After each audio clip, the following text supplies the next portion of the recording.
ધમાકો પણ ડબલ થશે.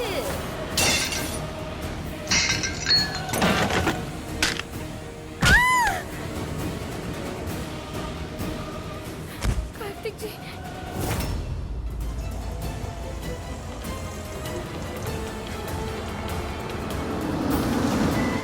અરે મરવું છે કે?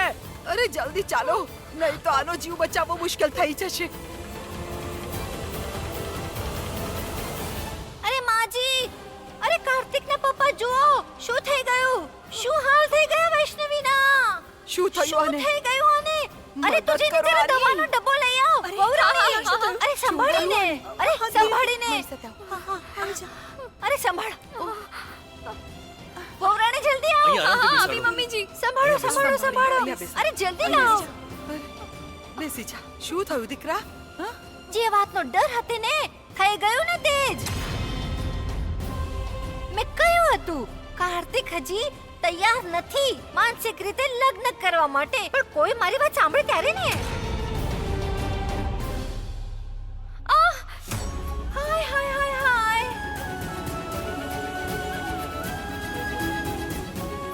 કેટલું દુખી રહ્યું છે બિચારી છોકરીને.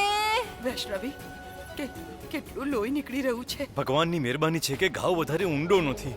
જો આગળ જઈને વધારે બેકાબુ થઈ ગયો કાર્તિક, તો શું કરશે આ છોકરીની સાથે? વાહ રે પતિ પરમેશ્વર, બહુ દયા આવી રહી છે આના છોકરી પર. હે, જ્યારે ગુસ્સામાં હોય છે ને તો ઘરવાળાને પણ છોડતો નથી, તો આ છોકરી સાથે શું કરશે? એટલા માટે તો યશોદા આપણા કાર્તિક પર ઇલ્ઝામ લગાવી રહી હતી. અમે તો કાંઈ વધારે નહોતા કહી રહ્યા, કેમ કે અમને ડર હતો કે જે કહી રહી છે એ કંઈ સાચું ના થઈ જાય. અને જો થઈ ગયું. સાચું કહ્યું. આ અનહોની ટળી જાત માજી, જો તમે અમારા બધાની વાત માની લીધી હોત. તમે આ કેમ નથી સમજતા કે માત્ર મોટી બેન જ છે જે કાર્તિકને ફૂલ કંટ્રોલમાં રાખી શકે છે. જ્યાં સુધી એ જિમ્મેદારી એમના હાથમાં હતી ને, ત્યાં સુધી બધું જ સારું હતું. પણ તમે જોર જબરદસ્તીથી એટલો મોટો પરિવર્તન લાવ્યા છો ને કાર્તિકના જીવનમાં. હવે થઈ ગયો ને બેકાબુ. જે દિવસથી કાર્તિકના લગ્નની વાત ઘરમાં થઈ છે, માનો આ ઘરની શાંતિ જ ચાલી ગઈ હોય. અને મને તો એ વાત નથી સમજાતી કે અમ્મા, તમને આ વાતની કેમ સમજ નથી પડતી? જ્યારે અમે બધા મળીને કાર્તિકને નથી સંભાળી શકતા, તો આ કાલની આવેલી આ છોકરી કેવી રીતે સંભાળી શકશે? રાઘવેન્દ્ર, ખબરદાર જો મારા દીકરાને કંઈ પણ કહ્યું છે તો. હા હા માજી, એકદમ સાચું. અરે હટો તમે બધા. તમારી સામે ક્યારે કોઈનું ચાલ્યું છે માજી જે હવે ચાલશે? કરી લો પોતાની મનમાની. ચડાવી દો આ છોકરીની બલી. અનાજ છે ને, શું બોલશે કોઈને? અને એ છોકરી, કોઈ તારું ભલું વિચારે કે ના વિચારે, તું તો થોડું વિચારી લે કમ સે કમ. પોતાની માસીની વાત માન અને જા પાછી પોતાના ઘરે. સમજતી જ નથી. ભગવાન સોગંદ કહી રહ્યા છીએ, આ કાર્તિક આ લાયક જ નથી કે એની કોઈ પત્ની હોય. મને તો ભાભીની ચિંતા થઈ રહી છે કે આ કામની સાથે કંઈક ઊંધું ચતું ન થઈ જાય. બસ, બહુ થયું. બધાને જ્ઞાન આપતા બહુ સારી રીતે આવડે છે. બસ હવે ચૂપ થઈ જાઓ બધા. બહુ સમજદાર બની રહ્યા છે. મને તો ચિંતા થાય છે માં કે બહાર લોકો શું કહેશે કે હવેલીમાં નવી નવી વહુ આવી અને એની સાથે મારપીટ શરૂ. અરે કેટલું લોહી વહ્યું છે છોકરીનું. આ શું પહેલી છે કાર્તિકજી? દર વખતે તમારા ગુસ્સા, તમારી બેરુખી પાછળ કોઈ ના કોઈ કારણ હોય છે. પણ કાલથી તમે જેવો વર્તન કરી રહ્યા છો, મને સમજાતું નથી કે આવું કેમ. દેવરજીની ભૂલો બરદાસ્ત કરીએ છે ને આપણે, એટલા માટે તે હાથથી નીકળી ગયા છે.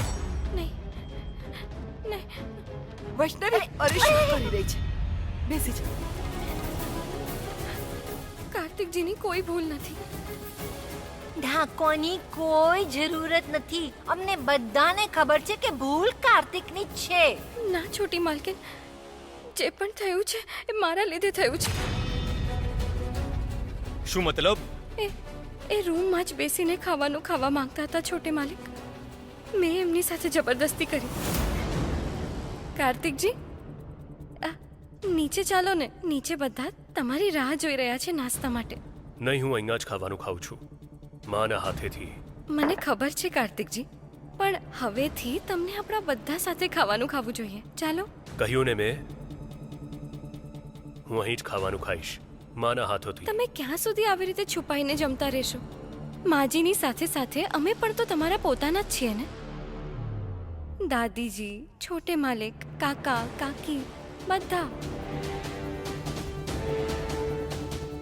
કહ્યું ને મેં, અહીં ખાઈશ મતલબ અહીં જ ખાઈશ. કાર્તિકજી, તમે તો ગુસ્સે થવા લાગ્યા. દાદી કહે છે કે લગ્ન થઈ ગયા છે તમારા.